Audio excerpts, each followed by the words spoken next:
Welcome, believers. Welcome to UFOs, Aliens, and Weird Stuff. Thanks for tuning in, you wonderfully weird people, right? So, today I'm adding the story of Borley Rectory to the map of weirdness. Okay, now, obviously, if you do watch my channel, and thank you if you do, like, subscribe if you can, that would be fantastic. Check out my YouTube channel. If you do follow me or you do watch my stuff, you know I'm a major UFO believer, right? But it is called the map of weirdness. So I thought I would start adding famous hauntings on there as well, right? We did the Enfield haunting in London. There it is, all right, the Enfield haunting. I did that once. So if you haven't seen it, check it out, right? Today, we are going to do Borley Rectory, just up from Braintree, all right, very near to Rendlesham Forest, really, if you think about it. I mean, I couldn't walk it, but it's not far away. Right, so this story starts in Essex, 1862, a quiet village, a newly built rectory, and a legend that would grip Britain for almost a century. They called it the most haunted house in England. And my brother and myself had been there, right? We genuinely did check it out. We got there at midnight.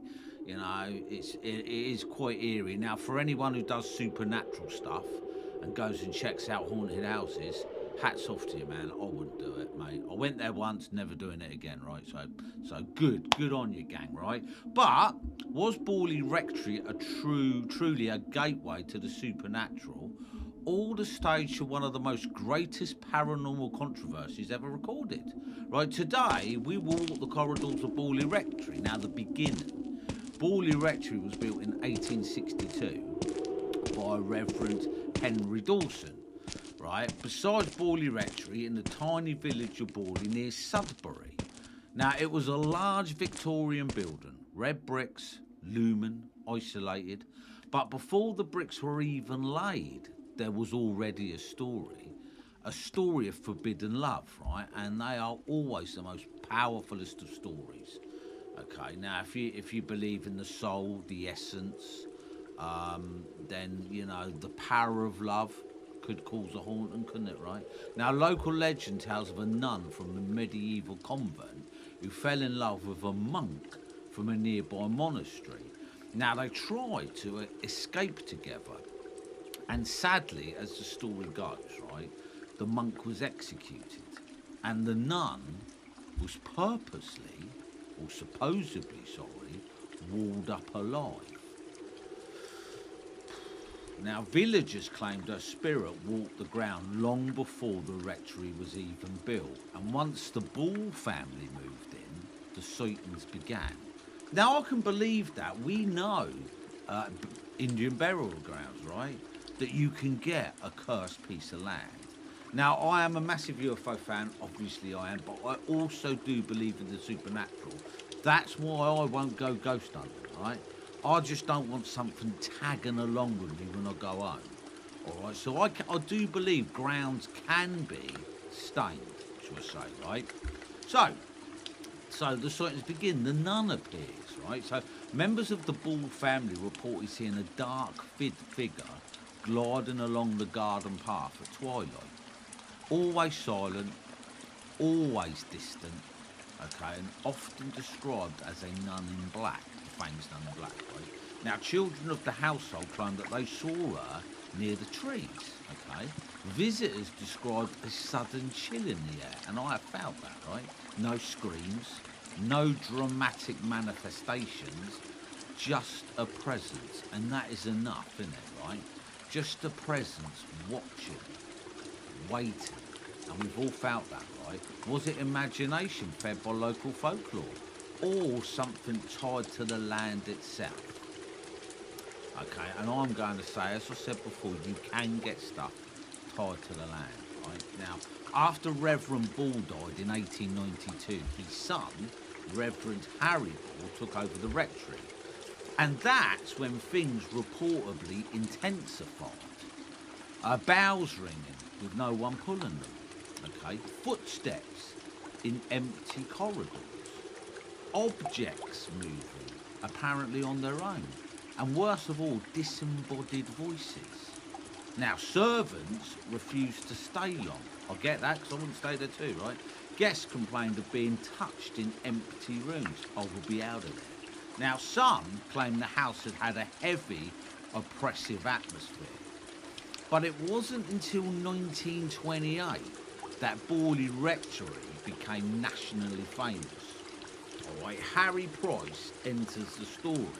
Now, in 1928, a Reverend Guy Eric Smith and his wife moved in. Okay, and apparently within months, they contacted Britain's most well-known paranormal investigator, a bloke called Harry Price. Okay, and Price arrived with journalists, and the press loved it.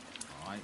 During investigations, reported included stones thrown from across the room, spirit messages appearing on walls, automatic writing during seances, a spirit identifying itself as Mariana, if I'm pronouncing that right.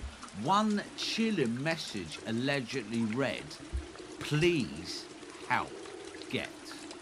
So that's got scary in it right now. Price declared Borley Rectory the most haunted house in England, and the newspapers spread the story nationwide. Now, the media. I'm not a fan of the media. I don't trust the media.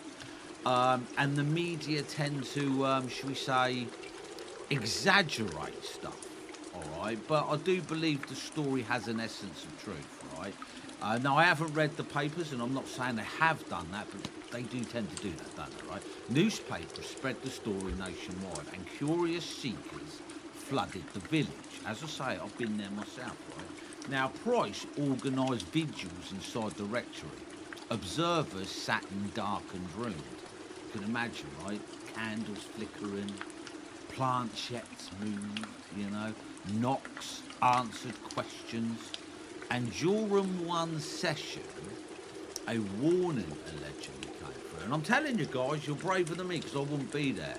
The house would burn, right? That was what the warning was. No one knew when, but the message was clear. Fire, basically, okay? So then, there was a warning. The fire. Right? Now, February 1939, Borley Rectory actually caught on fire. Flames tore through the building, all right, and it was destroyed. Was this the warning? Some claimed it was an accident. Hopefully it was. Others, though, whispered that it had been predicted. And, well, if that warning was true, it had been predicted. In 1944, the ruins were demolished. But before demolition, Harry Price claimed bones were discovered during excavation, allegedly female, allegedly supporting the nun legend. Yet no official confirmation solidified the story. Okay, were those bones the nun? If that is true, it does seem so, doesn't it, right?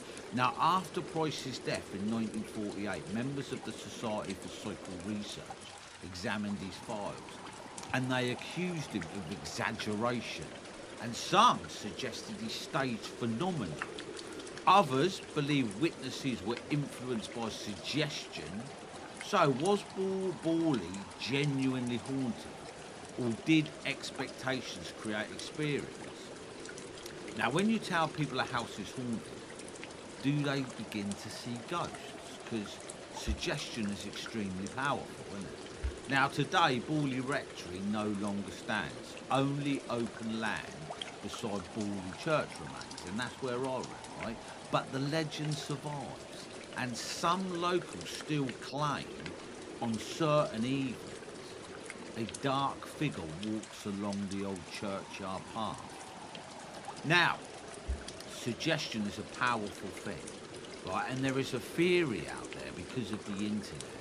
If enough people believe in something, you can willfully bring it to life, like the skinwalker legend, that sort of thing, right? If enough people believe it, it becomes real. Now, I'm not saying that's the case with Borley Rectory, and guys and girls and teens, if you visited there and you have felt something, let us know. Right, like I say, you're braver than me. The reason I will not go to haunted places is because I genuinely believe in it. Right, there's, humans, we don't understand nothing. right? And I think there's so much evidence to suggest the ghosts are real that it's hard to deny it. I mean, I even get scared watching Paranormal Caught on camera. That's how much of a coward I am, right? Was Borley Rectory England's most haunted house? Or its most convincing story? You decide on that one, right? So this was UFO aliens and weird stuff. All right, tell me what you think. As I say, I want to add these most famous of ghost stories for the map of weirdness because it is important. But I'm no expert. I'm just telling you the story. So obviously, look into it. Check the internet like everyone does, and tell me what you think. And paranormal investigators, hats off to you, lot, mate. You're braver than me. So I will catch you next week. Thank you.